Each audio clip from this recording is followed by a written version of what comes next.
السلام عليكم ورحمة الله وبركاته، اللهم صل وسلم وبارك على سيدنا محمد وعلى آله وصحبه أجمعين. ازيكم عاملين ايه؟ يا رب تكونوا بخير دايما كده يا رب وفي أحسن حال. النهارده حبيت أشارك معاكم بقى فيديو. النهارده هعمل معاكم إن شاء الله الرز البسمتي بقطع صدور الفراخ بطريقة سهلة وبسيطة إن شاء الله تعجبكم. فضلا بقى وليس أمرا، اللي أول مرة يشوفني ياريت يشترك في القناة ويفعل زر الجرس عشان يوصل مني كل جديد. ولو عجبكم بقى الفيديو متنسونيش كده في لايك حلو وفي تعليق حلو. هنا اول حاجه بقى عملتها، جبت الحله سخنتها وضفت عليها معلقه من السمنه وعليها شويه من الزيت، ونزلت عليهم ببصله متوسطه. هسيبها بس تدبل شويه اهون، وهنزل عليها بصدر الفرخه ده. انا كان عندي صدر فرخه فانا قطعته قطع صغيره كده زي ما انتم شايفين، وقلت اسويه مع الرز. بيدي طعم حلو قوي للرز. قطع الفراخ دي كده بتاكلوا بقى شويه الرز بقطعه الفراخ بتديكوا طعم حلو قوي. فانا هنا بشوحها بقى الاول كده، واضيف عليها كيس خلطة الرز البسمتي ده بيتباع عند العطار او عند اي سوبر ماركت، بيبقى جاهز كده بس الرز على طول، لا بتضيف ما بتضيفش على اي حاجة خالص. هشوح بقى القطع الصدور كده مع الكيس الخلطة دون شوية كده، وهغسل بقى الرز وهنزل بقى ايه على الفراخ. بس انا الاول كده بسيبها شوية ايه عشان انا عايزاها تستوي، عشان الرز مش هياخد معايا سوا زي الفراخ. هنا بقى غسلت الرز اهو زي ما انتم شايفين، هصفيه بقى من المية كويس.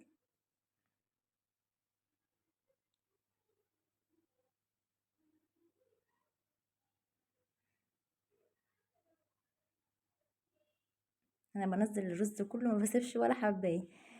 هنا بقى هقلب بقى كل الرز مهوت مع قطع الفراخ زي ما انتم شايفين بالشكل ده كده. بحب اشوح الرز الاول قبل ما انزل عليه بالشرب، يشرب كده الاول من السمنه ومن الزيت، بيبقى يدي طعم حلو.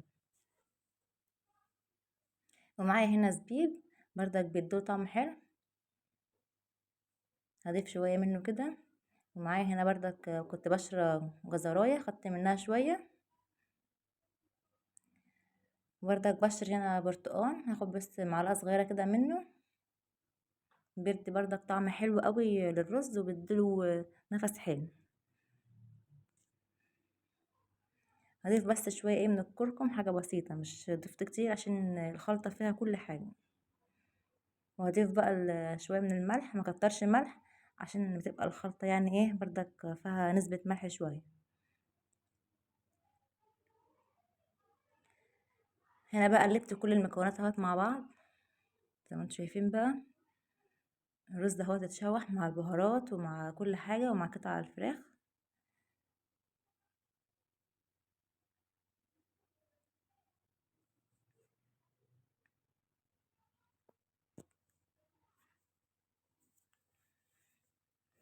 طريقته سهلة خالص ومبتاخدش معايا اي وقت، وممكن تعملوه في رمضان جنب اي حاجة انتوا حابين تعملوها، بيبقى بردك طعمه حلو. هنا بقى نزلت اهون بالشوربة، او لو انت ما عندكش الشوربة بتضيفي مية عادي. هو بس بياخد شوربة شوية عن الرز العادي بتاعنا، فانا بضيف له هنا كمان شوية اهوت عشان هو هياخد سوا معايا. هنا بقى بعلي عليه البوتاجاز على ما يتشرب، ولما يتشرب بهدي عليه يستوي بقى على نار هادية كده. هي الطريقة معايا سهلة خالص ومفيش فيها اي صعوبة. هنا بقى كنت هعمل جنب منه بانيه. انا عملت البانيه معاكم كذا مرة على القناة، طريقته بعمله بطريقة سهلة خالص. وزي ما انتم شايفين بقى، هو انا سخنت الزيت ونزلت عليه قطع البانيه زي ما انتم شايفين. انا كنت بقى مجهزاه على القليه على طول. اللي عايز يشوف الطريقه انا عاملاها تحت على القناه كذا مره بطريقه سهله خالص، وبتخلي معاكي طعم البانيه حلو وما بيغيرش طعمه. لو انت حتى حطيتيه في الفريزر بتطلعي منه وبتقلي منه على طول. هنا بقى بقلبه عشان يستوي من الناحيتين الاتنين، ومبعليش النار قوي عليه عشان ما يتشعبش مني. لازم بقى بصفي الزيت كويس قوي كده. انا ما كانش بقى عندي مناديل مطبخ فانا ايه حطيته كده وخلاص.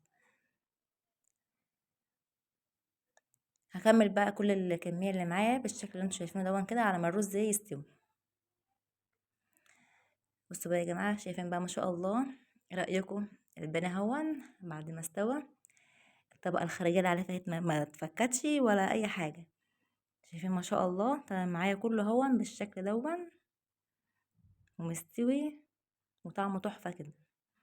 معايا هون بقى الرز ده هون بعد ما استوى هو كمان. شايفين بقى ما شاء الله هي الكاميرا ظلماه والله، بس هو في الحقيقة شكله احلى من كده كمان. القطع الفراخ اهيت في قلبه مستوية، والرز ده هو مفلفل وما شاء الله طعمه والله كان تحفة كده. جربوا الطريقة ديت هتعملوا ان شاء الله احلى رز بسمتي ان شاء الله. والفراخ اهيت مستوية في قلبه شايفين اهي.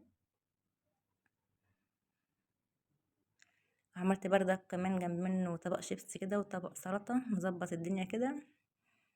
ايه رأيكم بقى؟ شايفين ما شاء الله الاكل يفتح النفس وطعمه تحفة كده وما خدش معايا اي وقت خالص.